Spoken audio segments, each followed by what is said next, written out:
Messieurs, dames, bonjour à tous. Bonne année. On commence par là, il faut dire ça. Bonne année. J'espère que les fêtes se sont bien passées. Noël, le jour de l'an. Et quoi de mieux pour commencer 2023 par une nouvelle vidéo.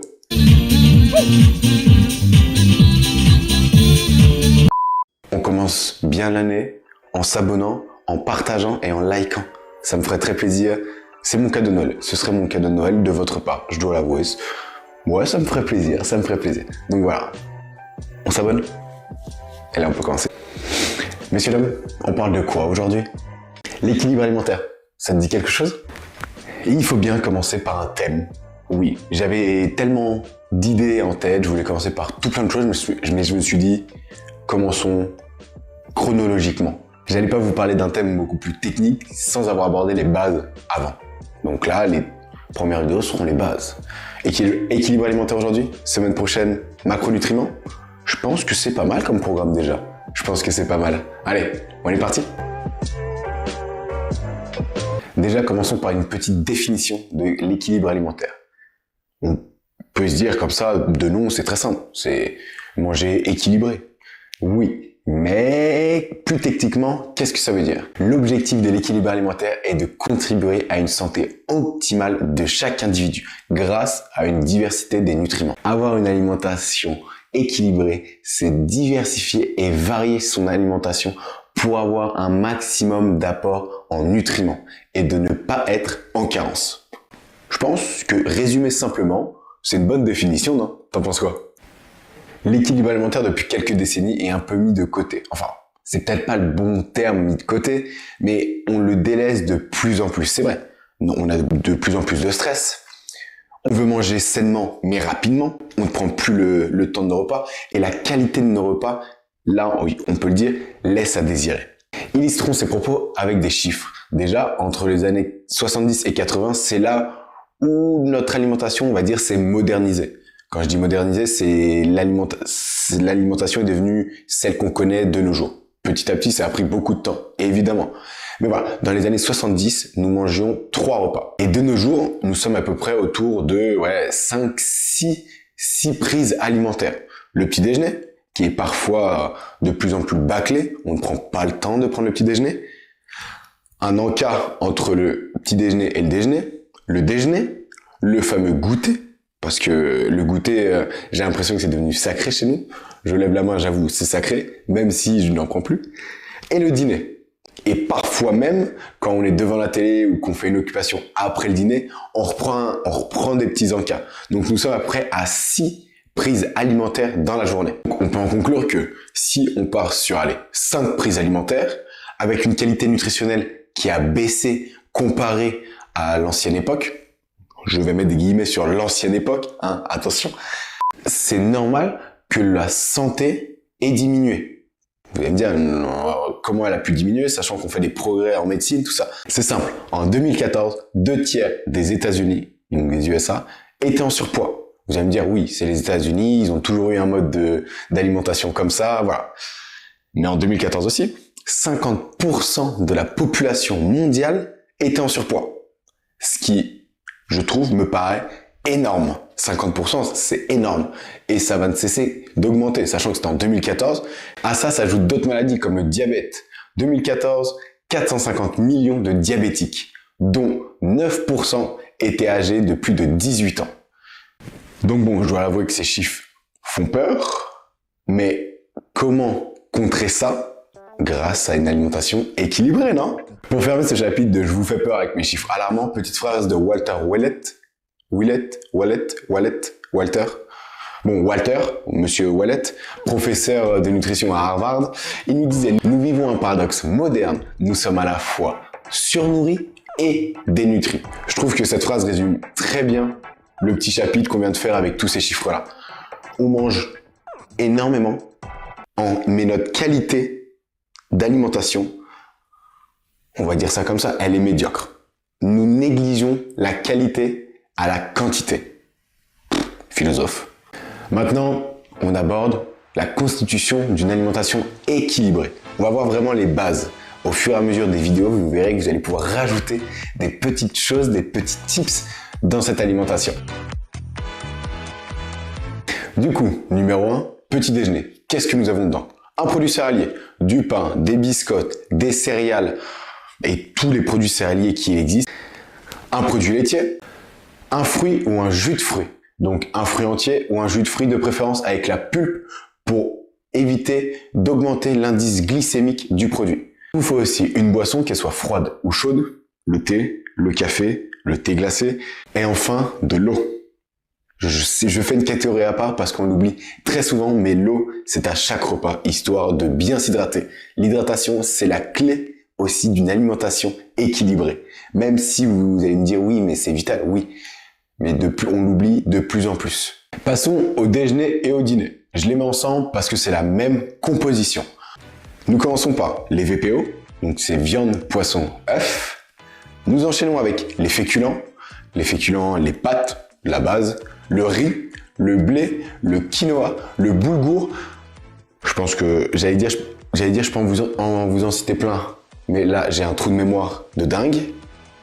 À ça, on rajoute les légumes, qu'ils soient crus ou cuits, donc les crudités et les cudités en même temps.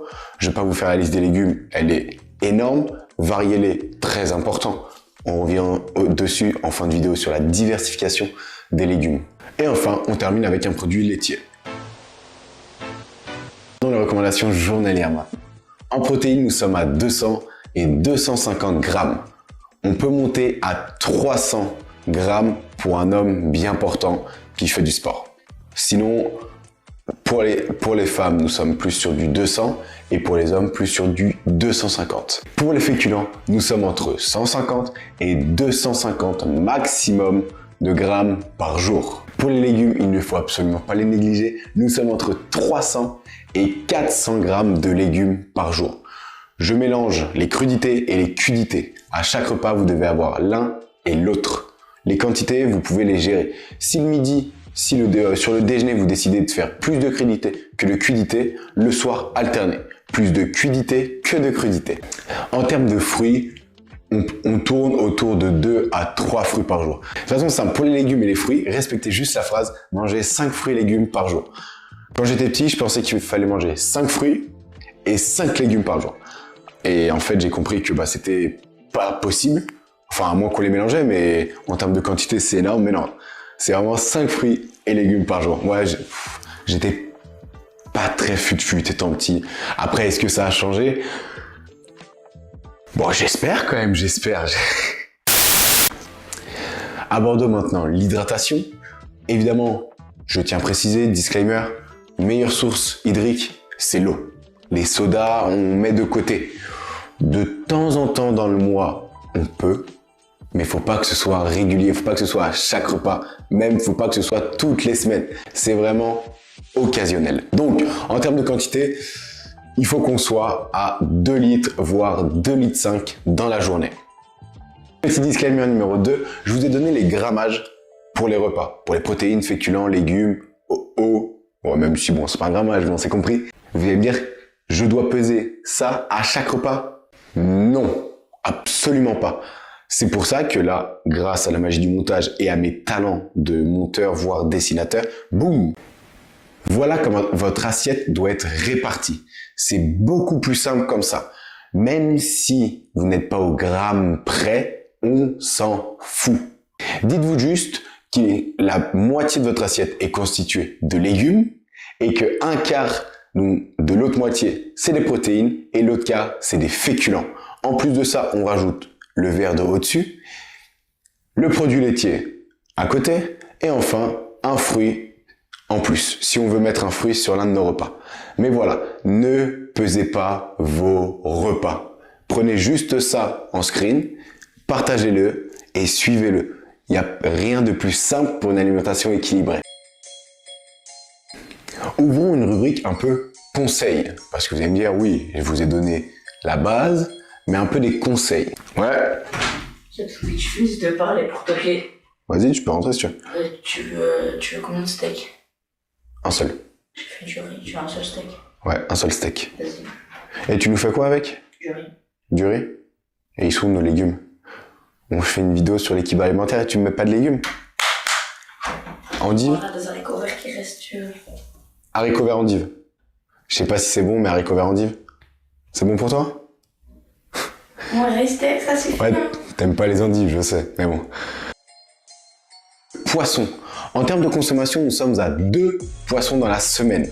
Alternés entre poisson gras, saumon, thon, maquereau, cabillaud. Et il y en a plein d'autres, mais je connais ceux-là parce que c'est ceux que je consomme majoritairement. Et pour le deuxième poisson de la semaine, privilégier des petits poissons pour éviter les métaux lourds. Donc on alterne entre poisson gras et petits poissons. Le conseil numéro 1, 2, 3, 4 je crois. Je sais plus, je me suis perdu. Le dernier conseil ultime, j'en ferai une vidéo. J'ai déjà fait un post Insta là-dessus, mais j'en ferai une vidéo parce que c'est ce qui nous entoure le plus, malheureusement. Roulement de tambour. Les produits ultra transformés.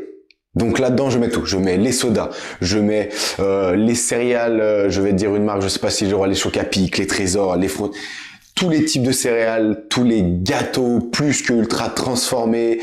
Donc les produits ultra transformés, on limite un maximum. C'est de temps en temps dans la semaine. Et les sodas, de temps en temps dans le mois, un maximum, s'il vous plaît. J'allais dire encore dernier conseil, mais je crois que je peux faire une vidéo que sur des conseils nutritionnels. Si ça vous dit, mettez-le moi en commentaire, likez et je vous ferai une vidéo. Ce sera conseil, c'est tout. Non, j'avais dit que l'ultra transformé c'était le dernier conseil, mais non. La diversification alimentaire. Ça vous permet de découvrir d'autres sources d'aliments, parce qu'on ne connaît pas tout, et généralement on mange que ceux qu'on a l'habitude de manger. Moi j'avoue, je tourne énormément avec les haricots verts, les brocolis, les petits pois, les carottes, purée de céleri, patates douces et plein d'aliments. Mais la diversification va vous permettre donc de découvrir d'autres aliments. Allez chercher vos fruits et légumes chez le primeur. Meilleure qualité ever. Vraiment, c'est du frais, ça vient d'arriver. Boum, meilleure qualité. Circuit court entre le primeur et l'agriculteur qui cultive les fruits et les légumes. Boum, généralement made in France. Donc c'est parfait. Et en plus, dans le ton de la saisonnalité. C'est un point clé d'une alimentation équilibrée. Manger des fruits et légumes de saison, des meilleurs nutriments et de meilleure qualité, meilleure couleur aussi. Vraiment. Donc, on fait attention aux produits qu'on consomme. Vas-y. Oui. Tu manges tout de suite ou je te descends ton assiette et tu manges après? C'est prêt là? Je suis là dans 5 minutes, je pense. J'ai fini. Ok? Je t'ai coupé un truc là. T'es un amour. Yep. Moi aussi. Maintenant que vous avez toutes les clés pour une alimentation équilibrée, on met en place et on fonce parce qu'on n'oublie pas, l'équilibre alimentaire optimise la santé. Si cette vidéo t'a plu, n'hésite pas à la liker, à me le mettre en commentaire. Si tu veux savoir d'autres choses, commentaire ou sur mon Instagram. Et surtout, ça me ferait plaisir que tu t'abonnes. Plus il y a d'abonnés, vous allez me dire, oui, mais les abonnés, oui. Plus il y a d'abonnés, plus il y a de personnes touchées. Parce que la nutrition, c'est super important. C'est noté, on clique, on partage et on se voit la semaine prochaine. Allez, ciao!